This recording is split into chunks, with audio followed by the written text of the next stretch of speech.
Chain ব্যবসার কাজ হলো জুনিয়রকে সহযোগিতা করা।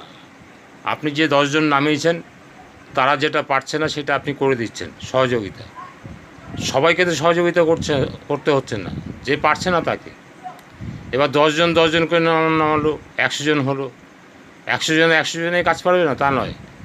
হয়তো দেখা গেল ওর মধ্যে দিয়ে 4-5 জনের কাজ পারছে না, তাকে আপনি সহযোগিতা করলেন, দেখিয়ে দিলেন এইভাবে করতে হয়। তারপর তো গ্রুপ সেটিং মিটিং আছেই, এগুলোতে এসে শিখবে। এরপরে 100 জনকে 10 জন করে নামালো, 1000 জন হলো। তা আপনার নিচেও তো ডাউন লেভেল আছে, তারাও তো কাজ শেখাচ্ছে।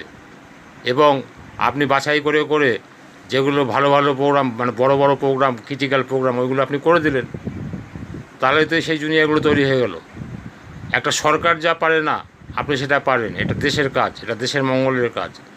চেন ব্যবসা, নেটওয়ার্ক শেখা এবং শেখানো, এটা ভালো কাজ, দেশের মঙ্গলের কাজ। মানে দেশের ভালোই হচ্ছে, বেকার সমস্যা দূর হবে। তাই এই কাজটা শিখতে হবে এবং শেখাতে হবে, তবেই আপনি লোকের মঙ্গল করতে পারবেন।